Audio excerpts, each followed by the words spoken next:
Hello guys, आज हम लोग क्लास 10th में एक चैप्टर इक्वेशन है और इक्वेशन में आज हम लोग को जो इक्वेशन को हल करने का जो विधियां है उस विधियों के बारे में जानेंगे। तो हम लोग यहाँ पे दो चर वाले रैखिक समीकरण हल करने का जो विधि है उसको जानने की कोशिश करेंगे और उसमें से हम लोग को जो पढ़ चुके हैं उसको छोड़ करके जो बाकी आज पढ़ने वाले हैं उसको पढ़ेंगे। तो वो कौन सा विधि है तो देखते हैं। प्रतिस्थापन विधि पढ़ चुके हैं, तुलनात्मक विधि पढ़ चुके हैं, विलोपन विधि पढ़ चुके हैं, अनुपात क्या निर्णय विधि ये भी पढ़ चुके हैं। उसके बाद अभी आ रहा है यहाँ पे वज्र गुणन विधि। तो वज्र गुणन विधि हम लोग कैसे बनाएंगे, वज्र गुणन विधि द्वारा दो चर वाले रैखिक समीकरण का हल कैसे किया जाता है, तो इसके बारे में यहाँ पे हम लोग हल करेंगे। तो सबसे पहले हम लोग ये जानना पड़ेगा कि वज्र गुणन विधि जो होते हैं यहाँ पे जो फॉर्मूला होंगे वो फॉर्मूला कैसे बनेंगे, है ना। तो इसके बारे में यहाँ पे जानने की कोशिश करेंगे। देखो, सबसे पहले हम लोग यहाँ पे क्या करेंगे कि जो दो चर वाले रैखिक समीकरण होते हैं वो दो चर वाले रैखिक समीकरण में दो इक्वेशन बनाना पड़ेगा, क्योंकि दो चर है तो दो इक्वेशन चाहिए तभी बन सकता है ना। इसीलिए तो हम लोग यहाँ पर सबसे पहले इसका क्या करते हैं, मानक रूप ले लेते हैं। तो पहला इक्वेशन को हम लोग ले लेते हैं, यहाँ पर क्या है a1x प्लस b1y प्लस उसके बाद c1 बराबर 0 इक्वेशन 1 मान लेंगे।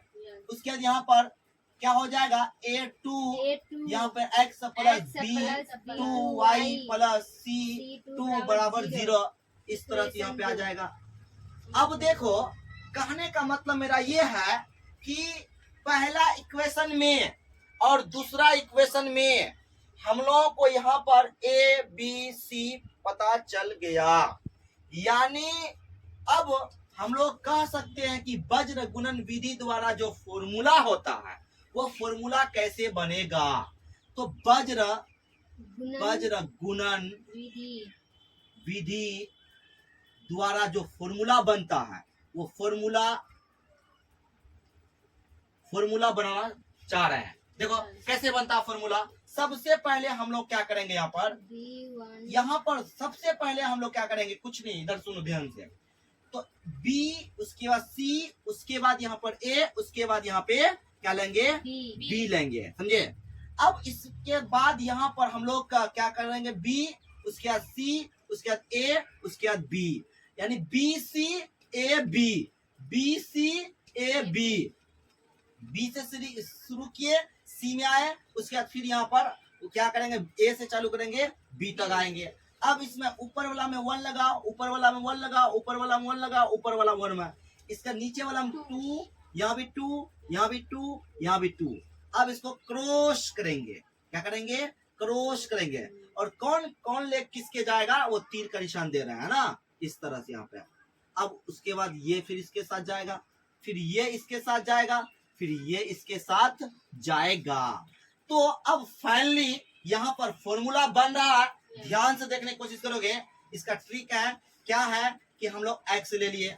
अब देखो यहाँ b1 है तो b1 उसके बाद यहाँ पर क्या है c2 इंटू हो जाएगा, c2 इंटू हो जाएगा, गुना हो गया। उसके बाद माइनस होता है, फिर याद होगा b2 c1 हो जाएगा बराबर फिर y बट्टे। अब देखो यहाँ पर क्या होगा कि जो यहाँ पे अंत हुआ है उसी से चालू करना है, या यहाँ देखो यहाँ भी दिखाई पड़ता है C1 उसके बाद A2 फिर यहाँ पर देखो क्या है माइनस C2 A1 आ गया। फिर यहाँ पर देखो क्या करेंगे, हम लोग यहाँ पर देख रहे हैं कि इक्वेशन जो है वो 0 के बराबर है, इसलिए हम लोग प्लस वाला एक का यूज करेंगे, समझे। यहाँ पर ध्यान से देखो, माइनस नहीं लेंगे, समझे। तो यहाँ पर आएगा 1 बट्टे यहाँ पर A1 B2 है ना, A1 B2 उसका माइनस A2 यहाँ A2 B1 हो जाएगा। तो इस तरह से ये फॉर्मूला तैयार हो गया। अब इसी में हम लोगों को कहता है कि सर अगर ऐसा सवाल न दे कि इक्वेशन ऐसा 0 के बराबर नहीं हो तब क्या करेंगे। तो ऐसे स्थिति में देखो, तो ऐसे स्थिति में हम लोग क्या करने वाले हैं, वैसा स्थिति वाला भी फॉर्मूला बना लेंगे। कैसे?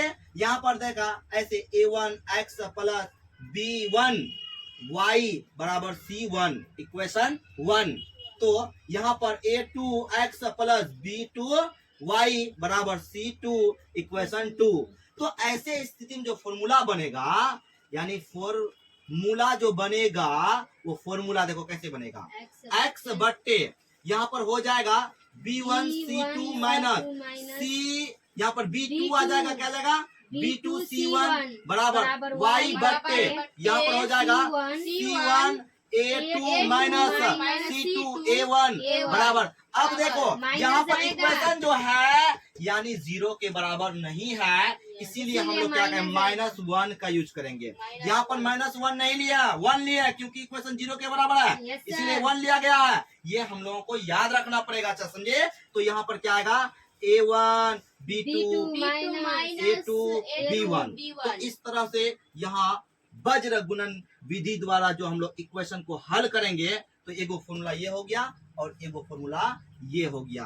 तो ये फॉर्मूला कहाँ से आया है? हम लोग खुद बनाए हैं, ये फॉर्मूला खुद बनाए हैं, कुछ नहीं है। हम लोग देखे कि दो चर वाले रैखिक समीकरण का हल करने के लिए, और वहां पे कहा दिया है, अंकित कर दिया है कि वज्र गुणन विधि द्वारा इसका सॉल्यूशन किया जाए। तो अब यहाँ पर हम लोग देखते हैं इक्वेशन को, क्या वो 0 के बराबर है, क्या वो 0 के बराबर नहीं है।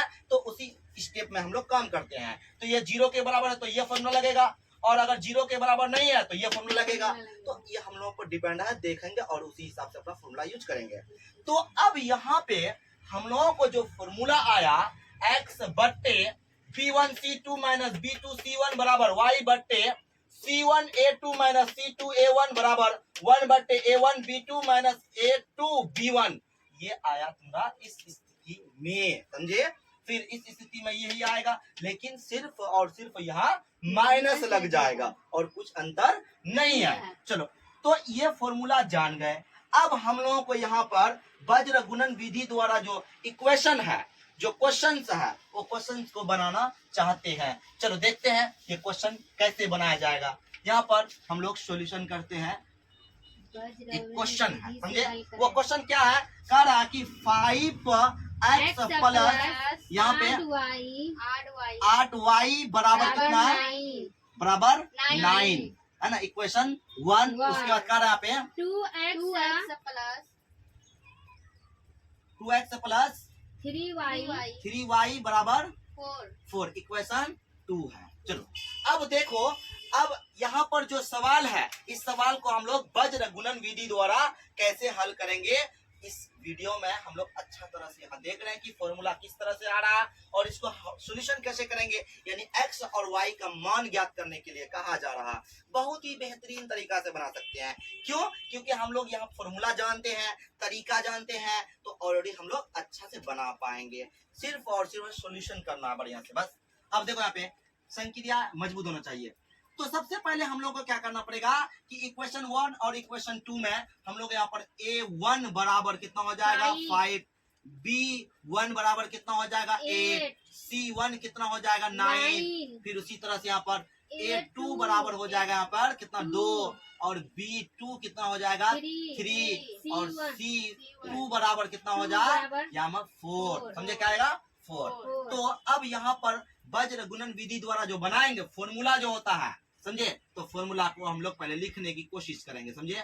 x बट्टे यहाँ पर होता है b1 c2 minus b2 c1, समझे, बराबर y बट्टे यहाँ पर आता है c1 a2 minus c2 a1, उसके बराबर।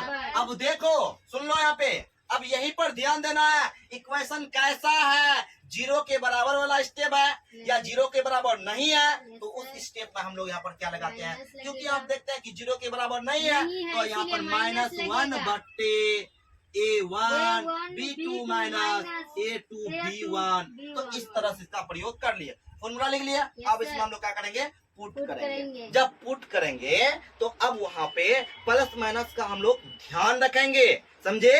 और वहाँ पर जो मल्टीप्लाई करेंगे वो मल्टीप्लाई और घटा का जो यूज करेंगे वो बेहतरीन तरीका से करना है। इंटीजर जैसे कि माइनस आएगा कि प्लस आएगा उसका भी ध्यान रखना पड़ेगा, समझे।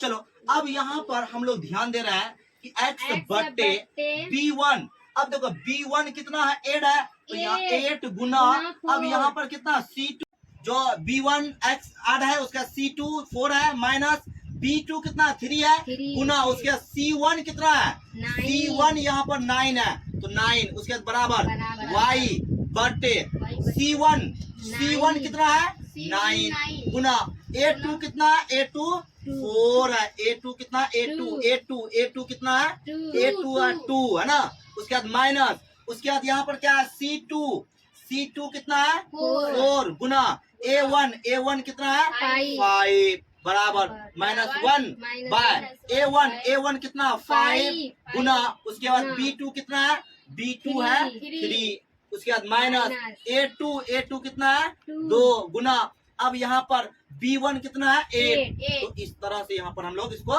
पुट कर दिए। अब देखो इसको हम लोग क्या कर रहे हैं, हल कर रहे हैं। x बट्टे 8 चौक 32 माइनस 9 तिया 27, अब यहाँ पर y बट्टे 9 दुना 18 माइनस 5 चुका 20 बराबर -1 बाय 5 तिया 15 माइनस 8 दुना 16। तो देखो यहाँ पर x बट्टे यहाँ पर आएगा 5, कितना आएगा 5 बराबर यहाँ पर y बट्टे कितना आएगा -2 बराबर या -1 बट्टे -1। तो देखो यहाँ पे x बट्टे 5 बराबर y बट्टे -2 बराबर यहाँ कट जाएगा, माइनस माइनस कट जाएगा, एक आ जाएगा। तो देखो एक बात हम लोग को देखना होगा कि ये जो पद है इसके बराबर है, फिर ये पद इसके बराबर है, इसका मतलब ये इसके भी बराबर है, ये इसके भी बराबर है। तो अब यहाँ पर जो हम लोग काम करने वाले हैं, तो हम लोग क्या करेंगे कि इस पद को इसके बराबर करेंगे। नाउ अब यहाँ पर देखो हम लोग क्या करेंगे, यानी x बट्टे 5 बराबर 1 के करेंगे, फिर यहीं पर अब इस पद को इसके बराबर करेंगे, y बट्टे -2 बराबर 1, यानी इसको इसके बराबर इसको इसके बराबर कर दिया है ना। चलो अब यहाँ पर इसको हल करो, x बराबर क्या होगा 1 गुना ये भागा में है उधर गुना हो जाएगा तो 5, तो इस तरह यहाँ पे x बराबर कितना आया 5। अब यहाँ देखो ये भाग में है तो y बराबर हो जाएगा 1 गुना, इसके बाद यहाँ पर भागा में तो गुना में हो जाएगा -2 आ जाएगा। तो अब देखो यहाँ पर y बराबर आ गया -2, तो हम कह सकते हैं कि x बराबर आया 5 और y बराबर आया -2। तो ये जो हम लोग कर रहे हैं, ये जो हम लोग अभी किए, x का मान आया 5, y का मान आया 2, कौन सा विधि द्वारा किए, इसको हम लोग 5 विधियों द्वारा इसका सॉल्यूशन किया जा सकता है। तो वो 5 विधि में से हम लोग यहाँ पर केवल एक विधि की चर्चा कर रहे हैं, वो है वज्र गुणन विधि।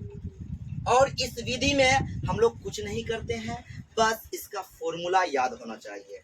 वज्र गुणन का फॉर्मूला हम लोग कैसे बनाए हैं, टाइप 1 टाइप 2 में स्थिति है कि अगर 0 वाला है तो यहाँ पे प्लस लिया जाता है, अगर ऐसा रहे मतलब 0 के बराबर नहीं रहे तो यहाँ पे हम लोग क्या करें माइनस का यूज करते हैं, समझे। तो इस तरह से यहाँ पर फॉर्मूला भी बनाया गया और यहाँ पर जो सवाल थे उस सवाल को हम लोग वज्र गुणन विधि द्वारा बनाने की कोशिश किए और बन भी चुका है। तो अब यहाँ पे हम लोगों को सबसे बेहतरीन तरीका जो लग रहा है कि ये जो विधियां है, बहुत सारा विधि है, 5 विधि में से हमको जो विधि तुमको अच्छा लगता है उस विधि का यूज कर सकते हैं और यही आएगा। ये नहीं कि इसके अलावा दूसरा आ जाएगा, अगर दूसरा आ रहा तो मेरा सोल्यूशन क्या होगा, गलत होगा, कहीं पे प्रोसेस गलत होगा, इसीलिए गलत हो जाएगा।